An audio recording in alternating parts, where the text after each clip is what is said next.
देखिए, अगर वो कर नहीं सकते हैं तो उनका मीडिया में आके लोगों को गुमराह करना, लोगों के सामने एक्सपोज होना, उनको झूठ बोलना उनका हक नहीं बनता है, क्योंकि वो चुन के आए हैं वहाँ से, लोगों ने उनको वोट किया है, गुरेज तलेल की आवाम ने उनको वोट किया है। जी बिल्कुल, देखिए, इस वक्त हमारा भारतीय जनता पार्टी का संगठन पड़ाव चल रहा है।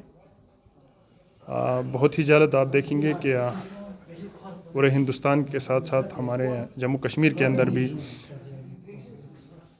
हमारे जो कॉन्स्टिट्यूंसी प्रेसिडेंट्स हैं, डिस्ट्रिक्ट प्रेसिडेंट हैं, ऑर्गेनाइजेशन का एक नया स्ट्रक्चर यहाँ पे खड़ा होगा, जिसकी पूरी तैयारियाँ चल रही है। और यहाँ पे हमारे कश्मीर के अंदर जो हमारा बांडीपोरा डिस्ट्रिक्ट है, इसकी आज यहाँ पे मीटिंग थी इससे रिलेटेड, क्योंकि ये हमारा जो बांडीपोरा डिस्ट्रिक्ट है ये वो वाहिद डिस्ट्रिक्ट है कश्मीर के अंदर जहाँ पे जो संगठन के हमारे इलेक्शंस होने जा रहे हैं। इसी की तैयारियों में जो हमारे जनाब अशोक कुल साहब की डायरेक्शंस पे यहाँ पे एक मीटिंग मुनक़िद हुई, जिसमें हमारे जो आरओ साहब हैं, शफ़ी साहब, मैं खुद ARO और हमारे एक और ARO के साथ साथ हमारा जो डिस्ट्रिक्ट प्रेसिडेंट है और सीनियर कार्यकर्ता जो बांडीपोरा डिस्ट्रिक्ट है, सब ने यहाँ पे पार्टिसिपेट किया और उस पर कई चीज़ों पे सहमति बनी है। इंशाल्लाह आने वाले वक्त में जो है यहाँ पे बाज़ाब्ता तौर इलेक्शंस होंगे और ऑर्गेनाइजेशन का एक नया स्ट्रक्चर यहाँ पे खड़ा किया जाएगा। देखिए, हमारे ऑनरेबल प्राइम मिनिस्टर जनाब नरेंद्र मोदी जी का ये पिछले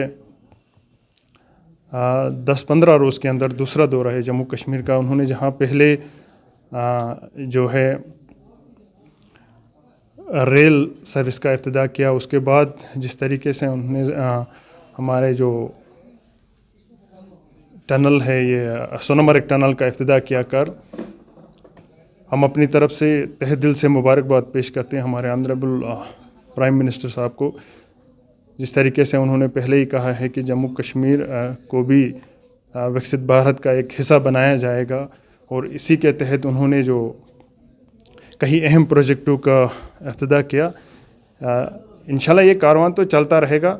और जिस तरीके से हमारे चीफ मिनिस्टर साहब ने, उमर अब्दुल्ला साहब ने कल स्टेज पे हमारे honourable prime minister Narendra Modi ji की तारीफ़ की, उसकी भी हम सताइश करते हैं। देखिए, honourable prime minister Narendra Modi ji पूरे देश के ही नहीं, सिर्फ हमारे मुल्क हिंदुस्तान के ही नहीं, पूरे वर्ल्ड के इस वक्त सबसे बड़े कदावर लीडर हैं। आज हमारा मुल्क हिंदुस्तान ही नहीं बल्कि पूरी दुनिया उनकी तारीफ़ करती है। मैं आपको यहाँ पे ये भी बताता चलूँ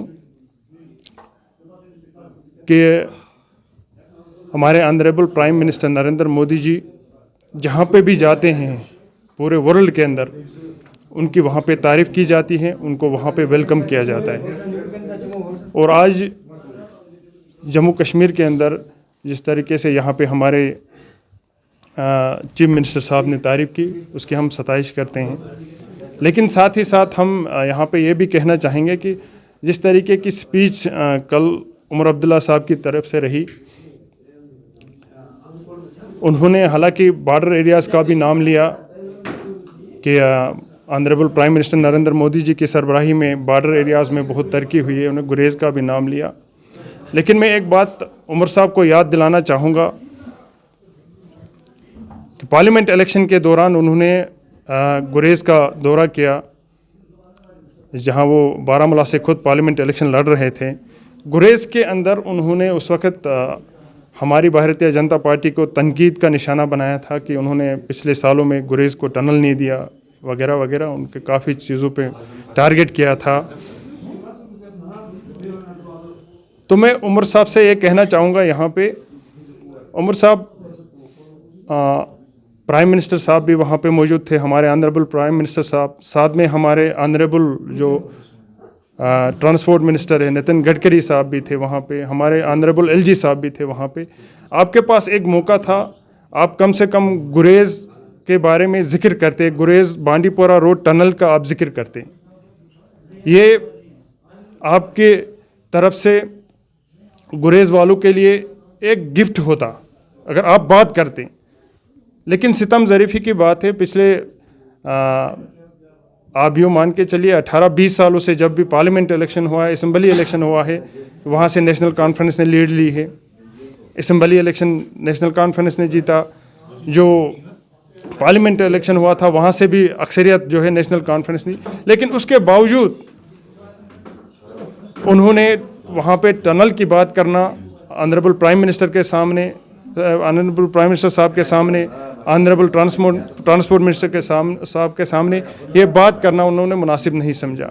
और ये बहुत बड़ी सितम ज़रीफ़ी की बात है हमारे गुरेज़ तिलेल की आवाम के लिए, उनको ये बात वहाँ पे करनी चाहिए थी। देखिए, हेलीकॉप्टर सर्विस जब लास्ट टाइम आपने भी देखा होगा कि जो वहाँ के एमएलए हैं, एमएलए गुरेज़ नज़ीर अहमद खान, उन्होंने वहाँ पे ये कहा था कि 15 जनवरी से पहले जो है गुरेज़ तिलेल के लिए हवाई सर्विस स्टार्ट की जाएगी। लेकिन आज 14 तारीख है, कहीं हवाई सर्विस का नामो निशान नहीं है। देखिए, अगर वो कर नहीं सकते हैं तो उनका मीडिया में आके लोगों को गुमराह करना, लोगों के सामने एक्सपोज होना, उनको झूठ बोलना उनका हक नहीं बनता है, क्योंकि वो चुन के आए हैं वहाँ से, लोगों ने उनको वोट किया है, गुरेज़ तिलेल की आवाम ने उनको वोट किया है। लेकिन अब उस तरीके से उनका लोगों को गुमराह करना, झूठ बोल के उनको ये शोभा नहीं देता है। तो मैं यहाँ पे ये कहना चाहूँगा कि उन्हें समझ लेना चाहिए, वो कर नहीं सकते हैं तो लोगों के सामने झूठ ना बोलें। लेकिन मैं आपके माध्यम से गुजारिश करना चाहूँगा कि जनवरी का महीना भी चल रहा है। मैंने कई बार मैंने लास्ट टाइम ऑनरेबल एलजी साहब से भी रिक्वेस्ट की, उनको भी एक ख़त लिखा कि आप फौरी तौर जो है गुरेज़ तिलेल के लिए हवाई सर्विस शुरू करें। मैं फिर से आपके माध्यम से रिक्वेस्ट करता हूं कि अभी फिर से बर्फ़बारी होने जा रही है, सड़क फिर से बंद होगी। अगर कोई क्राइसिस वहाँ पे हुई तो ये बहुत मुश्किल होगा हमारे लिए, वहाँ के लोगों के लिए, खासकर जो पेशेंट्स वगैरह होते हैं, मेडिकल इमरजेंसी होती है, उस वक्त बहुत ज़्यादा मुश्किल होती है। तो मेरी गुजारिश रहेगी कि हवाई सर्विस जो है वो फौरी तौर से स्टार्ट की जाए।